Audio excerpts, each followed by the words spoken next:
Hello, എല്ലാ കൂട്ടുകാർക്കും നമസ്കാരം. എല്ലാവർക്കും ഒരു നല്ല ദിവസം ഉണ്ടാകട്ടെ. ഇന്ന് നമ്മൾ എൻ്റെ യൂട്യൂബ് ചാനലിലേക്ക് നമ്മൾ ഇന്നൊരു റെസിപ്പി ആയിട്ടാണ് വന്നിരിക്കുന്നത്. നമുക്ക് ഇന്ന് കേസരി ഉണ്ടാക്കാമെന്ന് വിചാരിച്ചു കുറച്ച്. അപ്പോൾ നിങ്ങൾ അതിൻ്റെ റെസിപ്പി കാണിക്കാമെന്ന് വിചാരിച്ചിട്ട് വന്നതാണ്. അപ്പോൾ അതിന് വേണ്ടിയിട്ട് നമ്മൾ 1 കപ്പ് റവ എടുത്തിട്ടുണ്ട്, കുറച്ച് കിസ്മിസ് എടുത്തിട്ടുണ്ട്, കുറച്ച് അണ്ടിപ്പരിപ്പ് എടുത്തിട്ടുണ്ട്, പിന്നെ നമുക്ക് പഞ്ചസാര വേണം, പിന്നെ നമുക്ക് വേണ്ടത് നെയ്യ്. പിന്നെ അതിന് വേണ്ടിയിട്ട് ഇതിനകത്ത് ഒഴിക്കാൻ വേണ്ടിയിട്ട് വെള്ളം നമ്മളിവിടെ തിളപ്പിക്കാൻ വെച്ചിട്ടുണ്ട്. തിളച്ച വെള്ളം അതിനകത്ത് ഒഴിക്കുന്നത്, പച്ചവെള്ളം ഒഴിക്കാറില്ല, തിളച്ച വെള്ളം ഒഴിക്കുന്നത്. അപ്പോൾ അത് നമ്മളിവിടെ തിളപ്പിക്കാൻ വേണ്ടിയിട്ട് വെച്ചിട്ടുണ്ട്. അപ്പോൾ നമുക്ക് റെസിപ്പിയിലേക്ക് പോയാലോ. അപ്പോൾ ഈ വെള്ളം തിളച്ച് നമുക്കത് ഓഫ് ചെയ്യാം. അപ്പോൾ ആദ്യം നമ്മൾ ഇതിലേക്ക് ചീനച്ചട്ടി ചൂടായി. അപ്പോൾ ഇതിലേക്ക് നമ്മൾ റവ ഇട്ടു. റവ നന്നായിട്ട് വറക്കണം. തീ കെട്ടുപോയി, ഒന്ന് കത്തിക്കട്ടെ.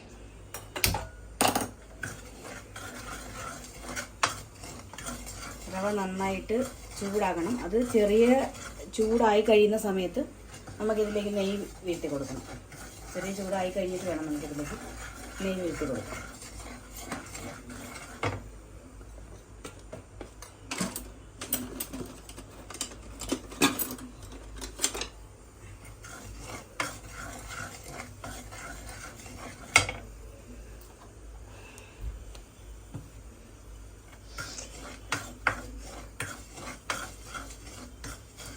ഇതൊന്ന് ഇതിലിട്ടിട്ട് ഡ്രൈ ആയിട്ട് നമ്മളൊന്ന് കുറച്ച് നേരം ഇളക്കി അതൊന്ന് ചൂടായി വരുന്ന സമയത്താണ് നമ്മൾ പിന്നെ കുറച്ച് നെയ്യ് വീഴ്ത്തി കൊടുക്കണം. അങ്ങനെ കുറച്ച് നെയ്യ് ഇട്ടിട്ട് നല്ലപോലെ അത് നമ്മൾ ചൂടാക്കി എടുക്കണം. പിന്നെ അത് കഴിഞ്ഞിട്ടാണ് നമ്മൾ വെള്ളമൊക്കെ അതിനകത്ത് ഒഴിക്കുന്നത്. എല്ലാവർക്കും അറിയാമായിരിക്കും, എന്നാലും എൻ്റെ രീതി ഞാൻ നിങ്ങളെ ഒന്ന് കാണിക്കാം, അത് ഷെയർ ചെയ്യാമെന്ന് വിചാരിച്ചു.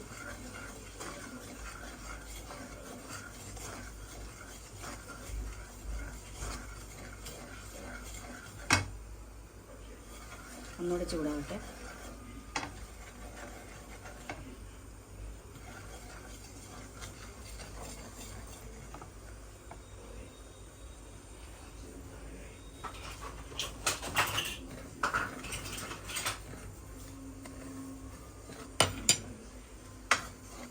അപ്പോൾ ഇത് കേസരി കളറാണ്. ഇത് നമ്മൾ ലാസ്റ്റ് ഈ കളറും കൂടെ ചേർത്ത് കൊടുക്കും, ഒരു ശകലം.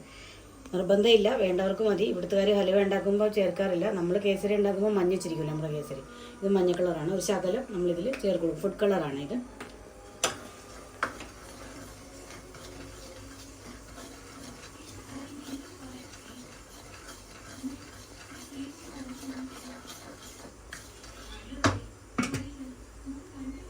നമുക്കിതിലേക്ക് കുറച്ച് നെയ്യ് ഇട്ട് കൊടുക്കാം.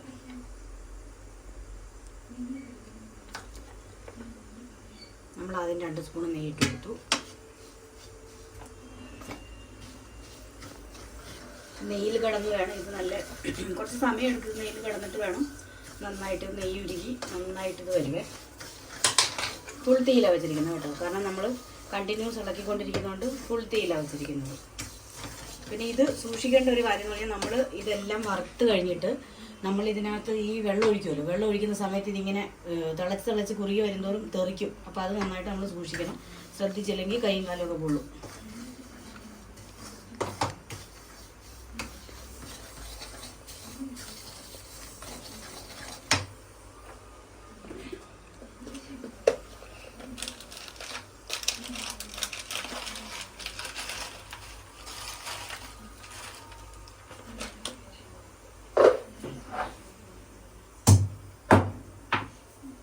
ഇതിലേക്ക് നമ്മൾ 4 ഏലക്ക നമ്മൾ ചതച്ചിട്ടിട്ടുണ്ട്.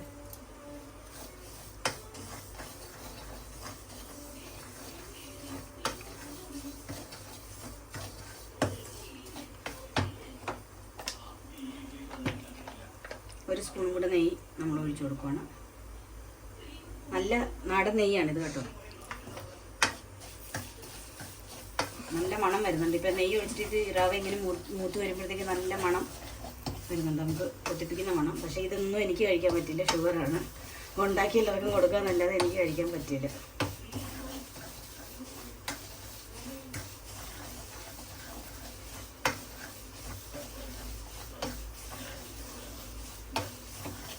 മൂത്ത് വരുന്നതോട് നല്ല മണം മൂക്കിലിങ്ങനെ അടിക്കും. പിന്നെ നമ്മളിപ്പം ഇതിട്ടില്ലേ, ഏലക്കായും കൂടി ഇട്ട് കഴിഞ്ഞപ്പോഴത്തേക്ക് അതിൻ്റെയും കൂടെ മണം നെയ്യിടും തോറും അങ്ങനെ കൂടി വരും. അയലക്കത്താരൊക്കെ അറിയും നമ്മളിവിടെ ഇതുണ്ടാക്കുമ്പോഴത്തേക്ക് നല്ല മണം എത്തും എല്ലാവർക്കും.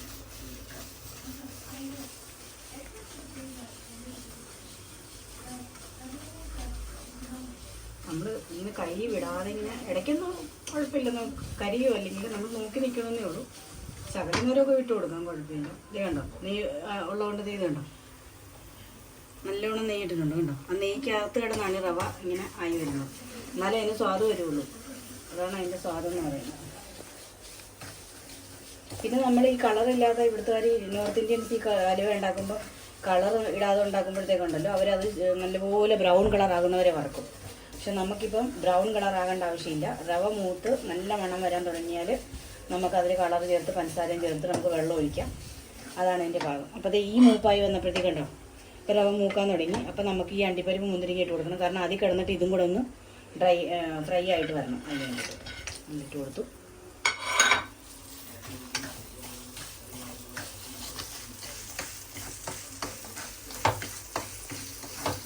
ഒരു കട്ടൊരു റവയേ ഉള്ളൂ. ഞാനിച്ചിരി കൂടുതലാണ് ഡ്രൈ ഫ്രൂട്ട് എടുത്തത്, പിള്ളേർ കഴിക്കാൻ വേണ്ടിയല്ലേ എന്ന് വിചാരിച്ചിട്ട്. അപ്പോൾ ഓരോരുത്തരുടെ അളവനുസരിച്ച് കുറച്ചിടണമെങ്കിൽ കുറച്ചിടാം. പിന്നെ ഇതിനകത്ത് വേണമെങ്കിൽ തർബൂജയുടെ ബീജൊക്കെ ഇല്ലേ, ഇത് വേറെ ഇനി ഡ്രൈ ഫ്രൂട്ടുകളുണ്ടല്ലോ, പിസ്ത, അങ്ങനെ പല സാധനങ്ങളും നമുക്ക് വേണമെങ്കിൽ ഇടാം. ഞാൻ ഉണ്ടാക്കുമ്പോൾ അണ്ടിപ്പരിപ്പ് മുന്തിരിങ്ങയും മാത്രമേ ഞാൻ ഇടാറുള്ളൂ.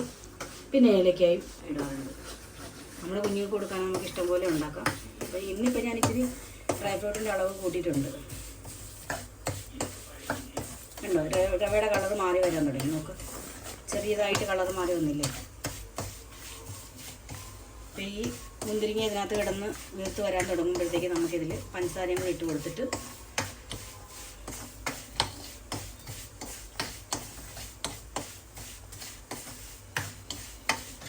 പഞ്ചസാര നമുക്ക് ഈ റവ എടുത്ത പാത്രത്തിൽ നമുക്ക് അളന്നെടുക്കാതെ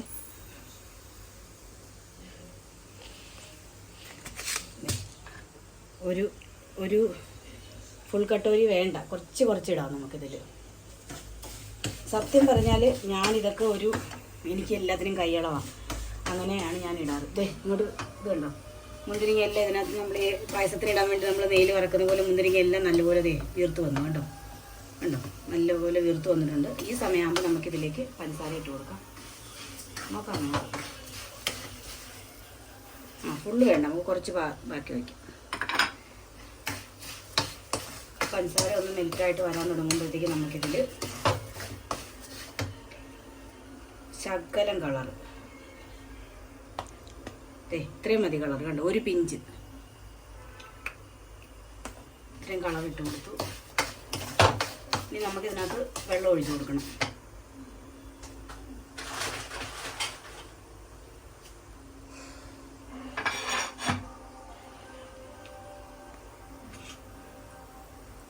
ഇച്ചിരി തീ കുറച്ച് വെച്ചുകൊണ്ട് നമുക്കിതിലേക്ക് വെള്ളം ഒഴിച്ചു കൊടുക്കാം.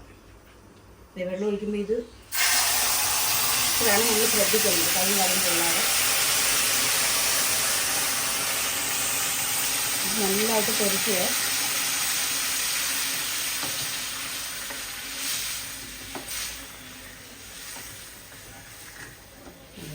ഈ വെള്ളത്തിൽ കിടന്ന് വെന്ത് കുറുകി പിന്നെ നമ്മൾ നല്ലോണം വരട്ടി ഇതിനെടുക്കണം.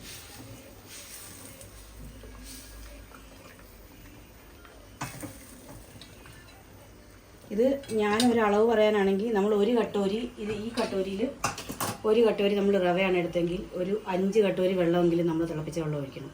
ആ റവ ആ വെള്ളത്തിൽ കിടന്ന് കുതിർന്ന് വീർത്ത് നന്നായിട്ട് വന്നിട്ട് പിന്നെ അതിനെ നമ്മൾ നല്ലോണം ഇളക്കി വരട്ടി വേണം എടുക്കാൻ.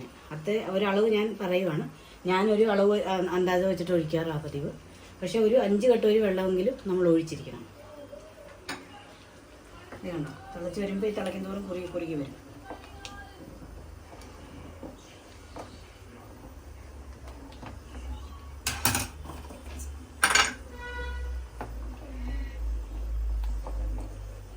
അടുത്തിനവിടെ അമ്മയെ വിളിക്കുന്നുണ്ട്.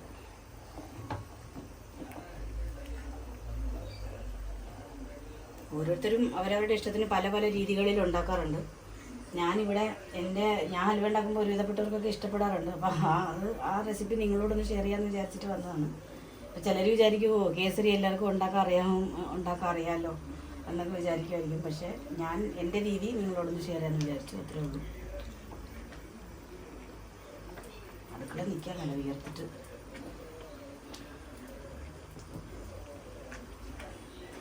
വീഡിയോ എടുക്കുമ്പോൾ എക്സോസ് വിടാൻ പറ്റത്തില്ല, കാരണം അതിൻ്റെ സൗണ്ടും കൂടി ഇത് വരത്തില്ല.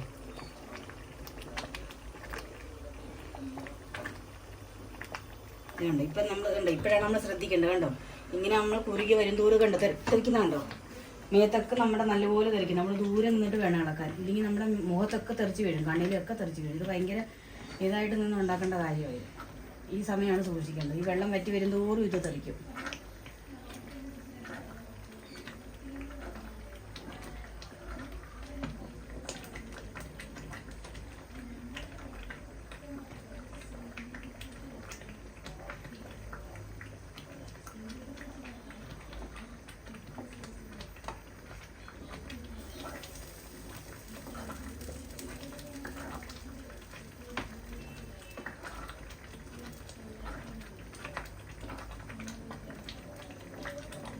നമ്മുടെ കേസരി നല്ല ടേസ്റ്റ് ആവട്ടെ. നല്ല നെയ്യൊക്കെ ഒഴിക്കുമ്പോൾ പിന്നെ ടേസ്റ്റ് ഓൾറെഡി വരുമല്ലോ. നമ്മൾ പിന്നെ എണ്ണയൊന്നും ചേർക്കാറില്ല, ഞാൻ നെയ്യ് ചേർത്തിട്ട് തന്നെ ഉണ്ടാക്കാറ്.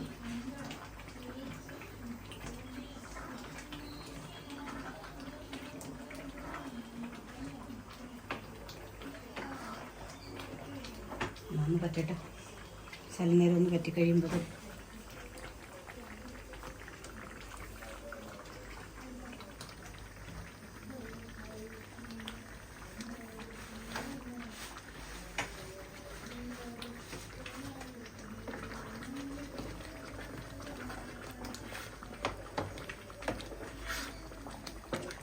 ഉണ്ടോ. നമ്മൾ ഇത് തുടക്കം മുതൽ അവസാനം വരെ നമ്മൾ ഒരേ തീയിൽ വെച്ചിട്ടാണ് ഉണ്ടാക്കിയത്. കാരണം നമ്മളിത് ഇട്ടിട്ട് പോകുകയാണെങ്കിൽ കുറച്ച് വയ്ക്കണം, പക്ഷേ ഇട്ടിട്ട് പോകാൻ പാടില്ല. ഇത് കൈ തോരാതെ നമ്മൾ ഇളക്കിക്കൊണ്ടിരിക്കണം. പിന്നെ ഈ വെള്ളം ഒഴിച്ച് കഴിഞ്ഞൊരു ചാല നേരം വേണമെങ്കിൽ ഒന്ന് വിട്ടു കൊടുക്കാനേ ഉള്ളൂ. ഈ വെള്ളം വലിയുന്ന സമയത്ത് നമുക്ക് ഇങ്ങനെ ഒന്ന് വിട്ടു കൊടുക്കാം. അല്ലാതെ ഇത് വറക്കുന്ന സമയത്ത് നമ്മൾ ഇട്ടിട്ട് പോയി കഴിഞ്ഞാൽ അതിൻ്റെ ഇതെല്ലാം പോകും, കരിഞ്ഞു കഴിഞ്ഞാൽ പിന്നെ ഒന്നിനും കൊണ്ടുപോകും.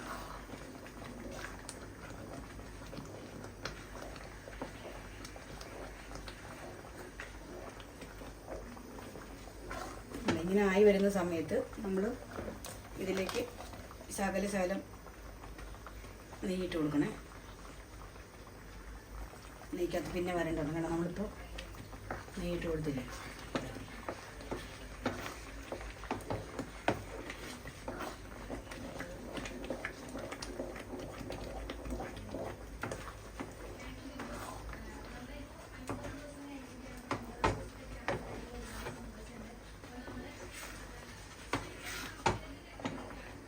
അപ്പോൾ റവ എടുത്ത് ആ കട്ടോരിയിൽ ഫുള്ള് നമ്മൾ പഞ്ചസാര ഇട്ടില്ല കേട്ടോ. ഇത്രയും പഞ്ചസാര നമ്മൾ മിച്ചം വെച്ചു.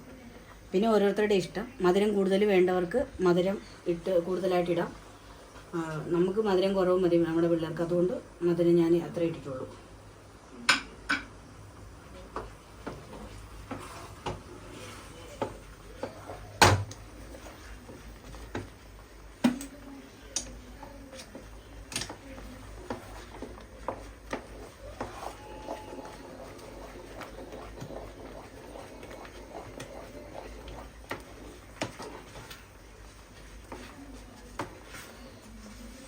ചിലരിത് ഉണ്ടാക്കി കഴിഞ്ഞിട്ട് ലാസ്റ്റ് അണ്ടിപ്പരിപ്പും മുന്തിരിങ്ങയൊക്കെ വറുത്ത് അതിൻ്റെ പുറത്തിടാറാണ് പതിവ്. പക്ഷെ ഞാൻ അങ്ങനെയല്ല ചെയ്യാറ്. കാരണം ഓൾറെഡി നെയ്ക്കകത്ത് കിടന്ന് റവ വറുത്ത് വരുന്ന സമയം കൊണ്ട് നമുക്ക് അണ്ടിപ്പരിപ്പും മുന്തിരിങ്ങ ഇട്ട് കൊടുക്കുകയാണെങ്കിലും നമുക്ക് അതിനകത്ത് കിടന്ന് തന്നെ, ഇപ്പം ഞാൻ കാണിച്ചില്ലേ നിങ്ങൾ, മുന്തിരിങ്ങയൊക്കെ അതിനകത്ത് കിടന്ന് നന്നായിട്ട് വീർത്ത് വരും. അപ്പോൾ നമ്മളത് സെപ്പറേറ്റ് ആയിട്ട് പിന്നെ അത് ഇതാക്കി ഇട്ട് കൊടുക്കേണ്ട ആവശ്യമില്ല. പിന്നെ ഭംഗിക്ക് വേണമെങ്കിൽ പുറമേ നമുക്ക് വറുത്തിട്ട് കൊടുക്കാം, അത്രേ ഉള്ളൂ. നമ്മൾ നാച്ചുറലായിട്ട് എങ്ങനെ ഉണ്ടാക്കുന്നു അതാണ് നമ്മൾ കാണിച്ചത്.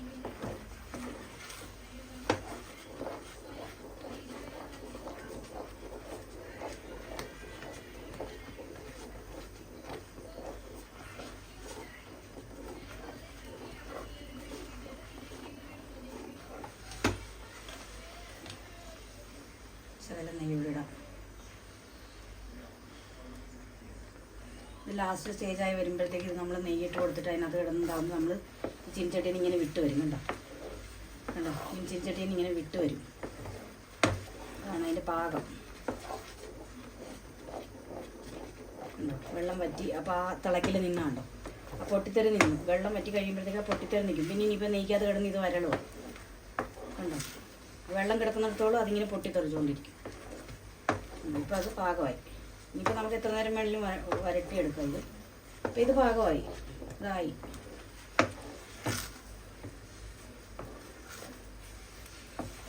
നമ്മുടെ കേസരി റെഡിയായി. അപ്പോൾ നമുക്കത് തീ ഓഫ് ചെയ്യാം. നമുക്ക് എന്നിട്ട് പാത്രത്തിലേക്ക് മാറ്റാം.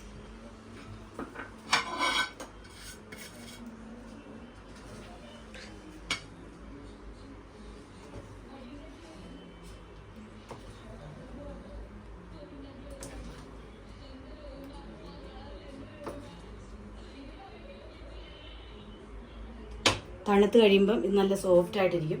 ഇപ്പോൾ ഇതിങ്ങനെ ഇരിക്കുന്നെങ്കിലും തണുത്ത് കഴിഞ്ഞ് നമ്മൾ ഇളക്കിയെടുക്കുന്ന സമയത്ത് ഇത് നല്ല സോഫ്റ്റായിട്ട് തന്നെ ഇരിക്കും. അതാണ് ഇതിൻ്റെ ഇത്. നമുക്ക് പിന്നെ ഇച്ചിരി അണ്ടിപ്പരിപ്പ് മുന്തിരിങ്ങ വെച്ചിട്ടാണ്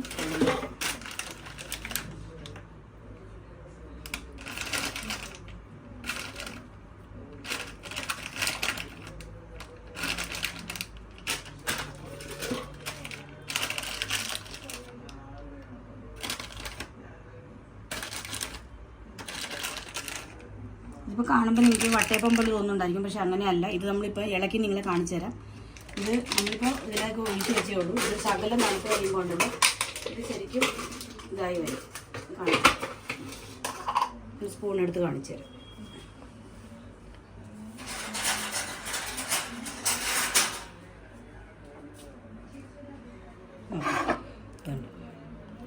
ഇതാണ് അതിൻ്റെ ഫൈനൽ സ്റ്റേജ്. കണ്ടോ?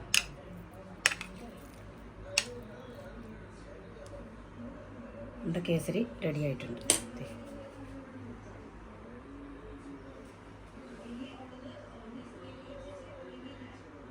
അപ്പം അത്രയേ ഉള്ളൂ. എല്ലാവർക്കും നമസ്കാരം.